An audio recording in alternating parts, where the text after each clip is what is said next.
وَأَذِّنْ فِي النَّاسِ بِالْحَجِّ يَأْتُوكَ رِجَالًا وَعَلَى كُلِّ ضَامِرٍ يَأْتِينَ مِنْ كُلِّ فَجٍّ عَمِيقٍ سبحان ربك رب العزة عما يصفون وسلام على المرسلين والحمد لله رب العالمین۔ انتہائی معزز سامعین، سورہ حج 17واں پارہ آج آپ کے سامنے جو آیت پڑھی یہاں سے سورہ حج کا دوسرا حصہ شروع ہو رہا ہے، اور اس میں بیان ہے رد شرک فعلی کا۔ اللہ فرماتے ہیں ہم نے ابراہیم علیہ السلام کو نشاندہی کرا دی اس جگہ کی جہاں پر انہوں نے بیت اللہ تعمیر کیا، تاکہ لوگ اس میں طواف کریں، قیام کریں، رکوع کریں، سجدہ یعنی اللہ کی عبادت کریں۔ ابراہیم علیہ السلام اسے صاف کریں ہر قسم کے شرک سے۔ اس لیے مشرکوں کے سامنے ابراہیم علیہ السلام کے زیادہ تذکرے کرو، کیونکہ مشرکین بھی اپنے آپ کو ملت ابراہیمی وہ بھی ہونے کے دعوے دار ہیں، وہ بھی کہتے ہیں کہ ہم ملت ابراہیمی پر ہیں، جبکہ ابراہیم علیہ السلام تو بت شکن تھے، اور مشرک بت پرست ہوتا ہے، مشرک ہوتا ہے۔ قرآن کہتا ہے ما کان من المشرکین، وہ مشرکین میں سے نہیں تھے، یہ بالکل اس کے برخلاف چلتے ہیں۔ تو اللہ نے فرمایا ہم نے نشاندہی کرا دی۔ وَإِذْ بَوَّأْنَا لِإِبْرَاهِيمَ، اور جب ہم نے نشاندہی ٹھیک کر دی ابراہیم علیہ السلام کے لیے مکان البیت، اس جگہ کو جہاں پر انہوں نے بیت اللہ تعمیر کی، مکان البیت بیت اللہ کی جگہ، اللہ تشرک بی شیئا، یہ کہ اس میں تو شرک نہ کر کچھ بھی اللہ سے، وَطَهِّرْ بَيْتِيَ لِلطَّائِفِينَ، اور پاک کر میرے گھر کو للطائفین، طواف کرنے والوں کے لیے، والقائمین، قیام کرنے والوں کے لیے، والرکع السجود، اور رکوع کرنے والوں کے لیے، سجدہ کرنے والوں کے لیے۔ میرے گھر کو کیا کر پاک کیجئے عبادت کرنے والوں کے لیے۔ وَأَذِّنْ فِي النَّاسِ بِالْحَجِّ، اور لوگوں میں اعلان کر بیت اللہ کے حج کی، یعنی حج بیت اللہ کا اعلان کیجئے۔ یأتوک رجالا، جب تو اعلان کرے گا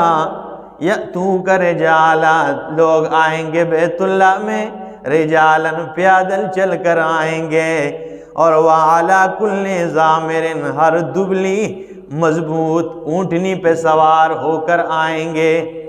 ٹھیک ہے، یہ ضامر کا مطلب ہوتا ہے کہ جس اونٹنی کو صحیح کھلایا پلایا ہو اور اسے دوڑایا ہو، تو دوڑانے کے ساتھ وہ لگتی دبلی ہو لیکن ہو طاقتور، کیونکہ جو بندہ ورزش کرتا ہے نا اس میں طاقت زیادہ ہوتی، لیکن جو اضافی گوشت ہوتا ہے، چربی ہوتی ہے، وہ اس کے اوپر نہیں، تو لگتا وہ دبلا ہے لیکن ہوتا وہ طاقتور ہے جو ورزش کرتا ہے۔ تو وہ اونٹنی جسے دوڑایا ہو، ٹھیک ہے، جسے خوب کھلایا پلایا ہو، تو فرمایا آئیں گے بیت اللہ میں حج کرنے کے لیے، رجالاً آئیں گے، پیادل چل کر بھی آئیں گے، وعلی کل ضامر، اونٹنی پہ سوار بھی آئیں گے، یأتین من کل فج عمیق، اور آئیں گے من کل فج عمیق، ہر کشادہ عمیق گہرے راستے سے آئیں گے۔ اس کا مطلب کیا ہے کہ گہرے راستے سے، یہ مطلب نہیں زمین کے تہہ سے آئیں گے، ٹھیک ہے نا۔ گہرے کا مطلب یہ ہے کہ اتنے لوگ آئیں گے کہ ان کی قدموں کے ساتھ وہ زمین نیچے ہو جائے گی، یعنی آپ کسی جگہ میں راستہ بن جائے نا، کھیت میں ہی آپ جدھر ہل چلا ہوا بھی آپ، تو لوگ جاتے جاتے اس میں کوئی کھڈا سا بن جاتا ہے راستے میں، ٹھیک ہے، نالی سی بنی ہوتی ہے اور راستہ جدھر لوگوں کے پاؤں لگتے ہو، یا یہ مراد ہے یا من کل فجن عمیق، ہر کشادہ دور کے راستے سے آئیں گے۔ دوسرا معنی یہ بھی ہو سکتا ہے کہ دور سے آئیں گے، بڑے دور دور سے لوگ، تو آج دیکھ لیں بیت اللہ میں کہاں کہاں سے لوگ نہیں پہنچتے۔ فرمایا اب اعلان کر دیجئے تاکہ لوگ آئیں گے، لیشہدوا، تاکہ وہ حاضر ہو جائیں، منافع، اپنے منافع کو، اپنے نفع کو پہنچ جائیں، لہم، جو ان کے لیے ہیں، وَيَذْكُرُ اسْمَ اللَّهِ فِي أَيَّامٍ مَّعْلُومَاتٍ، اور وہ اللہ کو یاد کرتے ہیں وہاں پر، فی ایام معلومات، معلوم دنوں میں، جو دن مقرر ہیں اس میں اللہ کا ذکر کرتے ہیں، عَلَى مَا رَزَقَهُمْ، اس پر جو ہم نے انہیں رزق دیا ہے، مِن بہیمۃ الانعام، چوپائیوں میں سے ہم نے انہیں رزق دیا ہے، یا قربانی کے جانور، ٹھیک ہے نا، سورہ انعام انشاءاللہ جب پڑھیں گے تو اس میں پوری تفصیل اس کا ذکر ہے۔ من بہیمۃ الانعام، چوپائیوں میں سے، فَكُلُوا مِنْهَا، پس کھاؤ اس میں سے، وَأَطْعِمُوا الْبَائِسَ الْفَقِيرَ، اور صرف خود نہ کھاؤ بلکہ وَأَطْعِمُوا الْبَائِسَ الْفَقِيرَ، کھلاؤ بھی باعث الفقیر، بھوکے محتاج کو، بھوکے فقیر کو بھی ساتھ کھلاؤ، اور خود بھی کھاؤ جو اللہ نے تمہارے اوپر نعمتیں کی ہیں۔ ثُمَّ لِيَقْضُوا تَفَثَهُمْ، یہ احکام شروع ہو گئے ابھی۔ ثُمَّ لِيَقْضُوا تَفَثَهُمْ، پھر چاہیے کہ دور کرے تفثہم، اپنے آپ سے گندگی کو، یعنی اپنا میل دور کریں، اور میل شرک والا میل مراد ہے، اپنے آپ کو صاف کریں، ٹھیک ہے، ایک حکم ہو گیا، گنتے رہنا۔ ثُمَّ لِيَقْضُوا تَفَثَهُمْ، پھر چاہیے کہ وہ اپنا میل دور کرے اپنے آپ سے، وَلْيُوفُوا نُذُورَهُمْ، اور چاہیے کہ وہ پورا کرے اپنی نظروں کو، اور نظریں وہ جو انہوں نے اللہ سے وعدے کیے ہیں وہ احکام پورے کریں۔ دو، وَلْيَطَّوَّفُوا بِالْبَيْتِ الْعَتِيقِ، اور فرمایا وَلْيَطَّوَّفُوا، طواف کریں، بِالْبَيْتِ الْعَتِيقِ، آزاد گھر کے، نمبر 3، ٹھیک ہے، وَلْيَطَّوَّفُوا بِالْبَيْتِ الْعَتِيقِ، یہ آزاد گھر کے طواف کریں۔ آگے فرمایا ذالک، یہی بیان ہے، وَمَن يُعَظِّمْ حُرُمَاتِ اللَّهِ، اور جس نے بھی تعظیم کی اللہ کے حرمات اللہ کی تعظیم کی ہے، فَهُوَ خَيْرٌ لَهُ، یہ اس کے لیے بہت بہتر ہیں، عند ربہ، اس کے رب کے ہاں، وَأُحِلَّتْ لَكُمُ الْأَنْعَامُ، اور تمہارے لیے حلال کر دی گئی ہیں چوپائیں، إِلَّا مَا يُتْلَى، مگر وہ حرام ہے جو تمہارے اوپر پڑی گئی ہے، جو تمہیں جن کے بارے بتایا گیا ہے وہ حرام ہے، علیکم، جو تمہیں بتایا گیا ہے۔ آگے فرمایا چوتھا حکم، فَاجْتَنِبُوا الرِّجْسَ، ان گندگیوں سے اپنے آپ کو بچا لو، مِنَ الْأَوْثَانِ، جو بتوں میں سے ہیں، یعنی درگاہوں میں جو بت پڑے ہیں ان سے اپنے آپ کو بچاؤ، اور اللہ نے انہیں رجس کہا ہے، یہ جو غیر اللہ کے علاوہ جو بتوں کی عبادت کی جاتی ہے نا، اللہ نے رجس کا، میں پہلے بھی بتا چکا ہوں کہ ایک ہوتا ہے رجس، ایک ہوتا ہے نجس۔ نجس وہ گندگی ہوتی ہے کہ جس سے بدبو نہ آئے، جیسے مشرک کے بارے میں انما المشرکون نجس، وہ ہوتا نجس ہے، ناپاک ہوتا ہے لیکن بدبو نہ آئے، اور رجس وہ گندگی ہوتی ہے جس سے بدبو آتی ہے، ٹھیک ہے۔ تو یہ گویا کہ اللہ نے یہ درگاہیں جو غیر اللہ کے علاوہ ان میں اللہ کی شرک کیا جاتا ہے اللہ کے ساتھ، انہیں اللہ نے پاخانہ کہا ہے، ٹھیک ہے، یہ گندگی ہے۔ فرمایا فَاجْتَنِبُوا الرِّجْسَ، یہ چوتھا حکم ہے، فَاجْتَنِبُوا الرِّجْسَ مِنَ الْأَوْثَانِ، بتوں کی عبادتوں سے اپنے آپ کو بچاؤ، وَاجْتَنِبُوا قَوْلَ الزُّورِ، اور بچو قول الزور، جھوٹی بات سے، اور جھوٹ سب سے بڑا اللہ سے شرک کرنا ہے۔ یہ 5 احکام ہیں۔ پنج پیر کہتے ہیں تمہیں پنج پیری کیوں کہتے ہیں؟ ہم کہتے ہیں اس لیے کہتے ہیں کہ ہم ان 5 احکام کو کھول کھول کر بیان کرتے ہیں، ٹھیک ہے، ہم یہ 5 حکم کھول کھول کے بیان کرتے ہیں بھائی۔ تو فرمایا وَاجْتَنِبُوا قَوْلَ الزُّورِ، 5ویں نمبر پر کہ جھوٹی بات سے اپنے آپ کو بچاؤ، حنفاء للہ، اور اللہ کے لیے یکسو بن جاؤ، خالص اللہ کی عبادت کرنے والے بن جاؤ، غیر مشرکین بہ۔ حضرت شیخ القرآن امام محمد طاہر پنجپیری رحمہ اللہ عمرے کے لیے گئے تو وہاں پر ایک عالم آئے اور انہوں نے اپنا رومال بچھایا ان کے لیے کرسی کے اوپر، وہاں پر انہیں بٹھایا کہ آپ پٹھانوں کو خطاب کریں، جتنے پٹھان تھے ان کو اعلان کیا گیا، انہیں بلایا اور شیخ القرآن رحمہ اللہ نے خطاب کیے تو یہ احکام، یہ باتیں ذکر کی قرآن کی، یہ آیات، اور پھر ان سے کہا، بیان کر کے فرمایا کہ تم بتاؤ تمہارے ملک میں کوئی بنگلے کوٹھیاں تمہیں نہیں ملی کہ جن کا تم طواف کرتے کوئی خوبصورت، یہاں بیت اللہ کے طواف کے لیے آئے ہو؟ تمہارے ملک میں کوئی اچھے بہترین پتھر نہیں ملے جنہیں تم چوم لیتے، یہاں حجر اسود کو چومنے کے لیے آئے ہو؟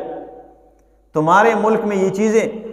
تو انہوں نے کہا نہیں ہمیں نہیں ملی۔ تو فرمایا اب سمجھو، تم جب یہاں آئے اور بیت اللہ کا طواف کیا تو تم نے رب سے یہ وعدہ کیا کہ اللہ میں اپنے ملک کو چھوڑ کر اتنا دور آیا ہوں، مال لگا کر، جان کی بازی لگا کر آیا ہوں، تو یہاں پر اس لیے آیا ہوں کہ تیرے ساتھ ایک وعدہ کرتا ہوں کہ اپنے وطن جا کر کبھی کسی درگاہ کا طواف نہیں کروں گا، طواف کروں گا تو صرف تیرے گھر کا کروں گا۔ پھر کہا کہ جب تم یہاں پر آئے ہو حجر اسود کو چومنے کے لیے تو تم نے اللہ سے یہ وعدہ کیا کہ اللہ یہ وہ پتھر ہے کہ جسے رسول اکرم صلی اللہ تعالی علیہ وسلم نے اپنے ہاتھ مبارک سے نصب کیا ہوا ہے، اور یہ وہ پتھر ہے جس کے متعلق سب کو پتہ ہے کہ یہ جنت سے آیا ہوا پتھر ہے، اور یہ کسی نفع نقصان کا مالک نہیں، لیکن تیرے رسول نے اسے چوما ہے، صحابہ کرام نے اسے چوما ہے، اس لیے میں اسے چومتا ہوں، لیکن ساتھ ایک وعدہ کرتا ہوں کہ اپنے وطن جا کر کسی دربار پر گندے پڑے ہوئے پتھروں کو اپنے ساتھ نہیں لگاؤں گا، تبرک کی نیت سے۔